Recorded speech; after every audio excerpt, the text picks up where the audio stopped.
বন্ধুসকলক প্ৰথমে দেখুৱাই লৈছোঁ আমাৰ ঘৰতে ৰোৱা এইজোপা চক পানীলাও ইমান ধুনীয়া ধুনীয়াকৈ কলিয়াই আছে আৰু এইফালে চাওক এইজোপা কোমোৰা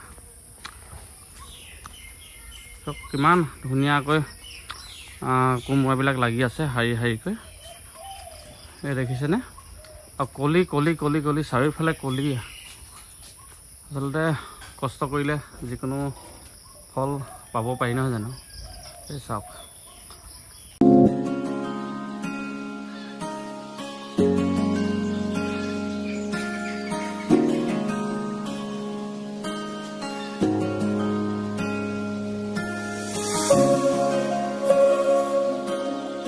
এবাৰ বন্ধুসকলক দেখুৱাইছোঁ এইজোপা ডালিম চাওক ইমান সুন্দৰকৈ লাগি আছে থোপা থোপাকৈ দেখিছেনে বাৰু এইয়া ডালিম ডালিম নিজে ৰোৱা ডালিম আৰু এইফালে দেখিছে ৰাস্তা ফাললৈ পকি পকি আছে ডালিমবিলাক এইজোপা ডালিম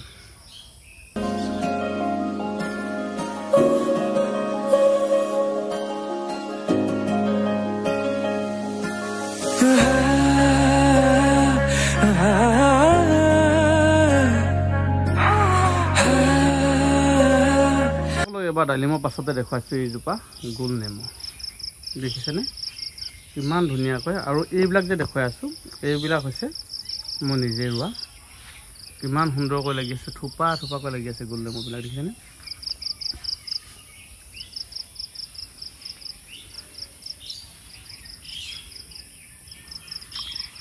তাৰপিছত দেখুৱাইছোঁ এইজোপা আহোম বগৰী ইতিমধ্যে দেখাইছোঁ আৰু ইফালে দেখিছে অকণমান আঁতৰলৈ দেখিছে এইজোপা হৈছে পৰামলখী দেখুৱাইছোঁ এই শাৰী শাৰী গৈ থোপা থোপাকৈ লাগি থকা আমাৰ কমলা টেঙাজোপা এইজোপা দেখিছে কমলা টেঙা কিমান সুন্দৰকৈ লাগিছে ইফালৰ লাইনটো কমলা টেঙা আছে আটাইকেইজোপা আৰু চক একেবাৰে তলৰ পৰা এয়া কমলা টেঙা দেখিছেনে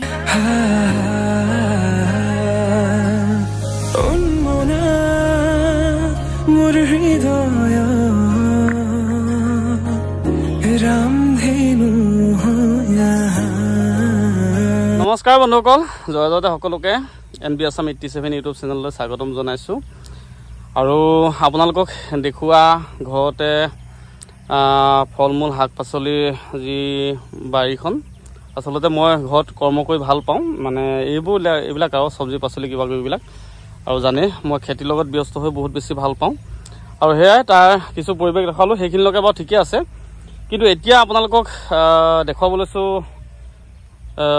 যিটো এটা বেয়া পৰিস্থিতি আচলতে হৈ থাকে আজি বাৰু ভাল এয়া দেখিছে ৱেডাৰ বতৰৰ আজি বৰষুণৰ পৰিৱেশ আৰু সঁচাকৈ আজি এই বৰষুণ যাক দিয়াৰ কাৰণে আচলতে পৰিৱেশটো এটা সুন্দৰভাৱে আচলতে খেতিয়কৰ মুখত এটা হাঁহি কোৱাৰ দৰে তেনেধৰণৰ হৈছে নহ'লে দেখিছে নহয় এয়া চাওক পথাৰত ট্ৰেক্টৰে হাল বোৱা হ'ল কিন্তু চাৰিওফালে ট্ৰেক্টৰে হাল বোৱা হ'ল কিন্তু হাল বালে কি হ'ব পথাৰত মানে মাটি ফাট খাই গৈছেগৈ তাতোতকৈ এটা দুখৰ কথা খেতিয়কৰ বাবে আৰু প্ৰথমবাৰৰ বাবে কাৰণে মই পাইছোঁ আচলতে সৰুৰ পৰাই খেতি কৰিছোঁ দেউতাহঁতৰ লগত নাঙলে ধৰাৰ পৰা এতিয়া ট্ৰেক্টৰে হাল বাই মাটি চহোৱা মানে লৈকে গোটেইখিনি আৰু এইটো সময়লৈকে মই এইবছৰহে প্ৰথম পাইছোঁ যে আমি কঠীয়া সিঁচিলোঁ কেইদিনমানৰ আগত আপোনালোকে সকলোৱে জানে যে বহুত বৰষুণ আছিলে আৰু তাৰে পানী থকাৰ কাৰণে কঠীয়াবিলাক সিঁচা হৈছিলে এই কঠীয়া বাৰীৰ পৰিৱেশ দেখুৱাই দিছোঁ যিমানখিনি দেখিছে হয় ইটো মূৰলৈকে সেইখিনি গোটেই কঠীয়া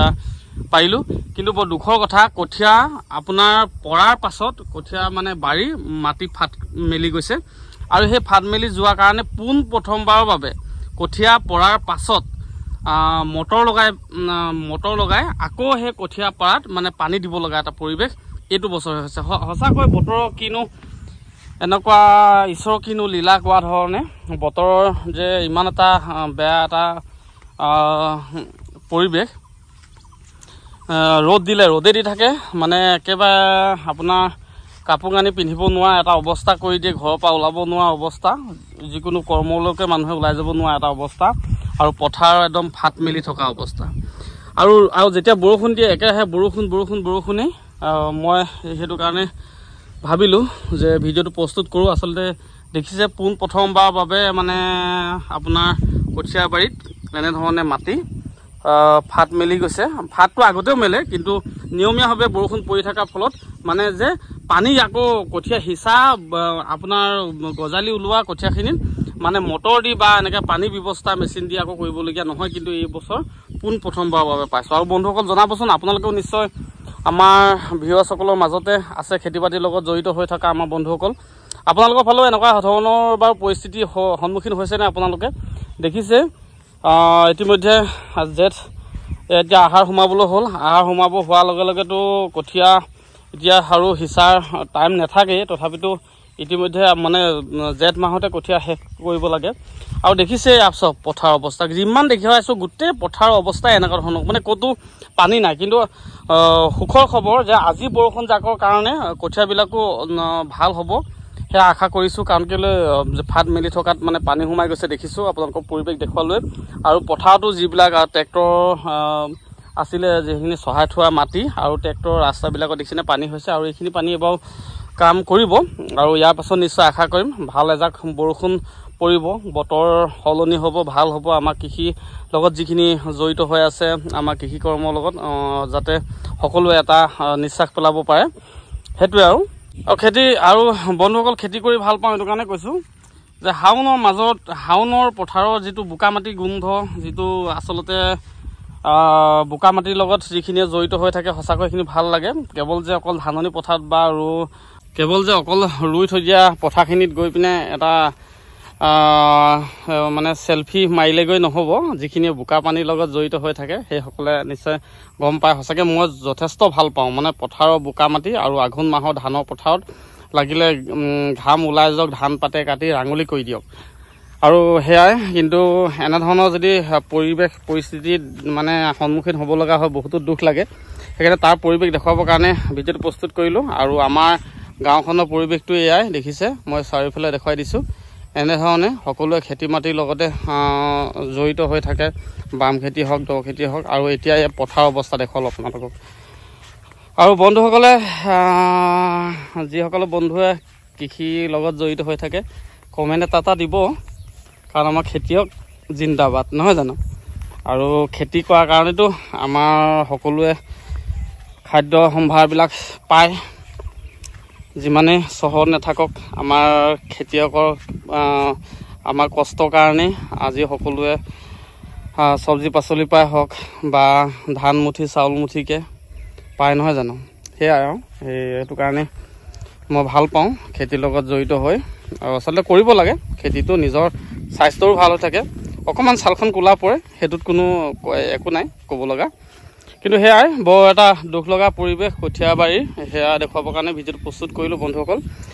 আৰু বন্ধুসকলে আপোনালোকৰ খা খবৰবিলাক জনাবচোন। বহুদিন আপোনালোকৰ লগতো মানে তেনেকৈ মানে পূৰ্ণভাৱে আপোনালোকৰ লগত যোগাযোগ কৰিব পৰা নাই। মই অলপ বেলেগ কামত ব্যস্ত হৈ থাকোঁ। আৰু আমাৰ গুৱাহাটী যদি বন্ধু আছে, গুৱাহাটী বন্ধুসকলেও কমেণ্ট এটা দিব। মই কিছুদিনৰ পাছতে গুৱাহাটী যাব লগা হৈ আছে, আৰু নিশ্চয় তাত লগ পাম।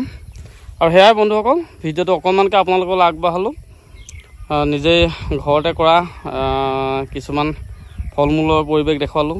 আৰু বৰ্তমান আমাৰ যি গোলাঘাট জিলা বকিয়াল গাঁও অঞ্চলৰ খেতি পথাৰৰ পৰিৱেশ দেখুৱালোঁ। আৰু কঠীয়াবিলাকৰ কথাটো আপোনালোকক ক'লোৱেই যে মাটি ফাট খাই গৈছে, সেয়া পৰিৱেশ দেখুৱাই ভিডিঅ'টো প্ৰস্তুত কৰিলোঁ।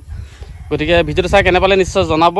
আৰু পুনৰবাৰ আপোনালোকক NB Assam 87 ইউটিউব চেনেলৰ তৰফৰ পৰা বহুত ধন্যবাদ জনাই, মৰম জনাই মোৰ ভিডিঅ'টো ইমানটা সামৰিছোঁ। ধন্যবাদ।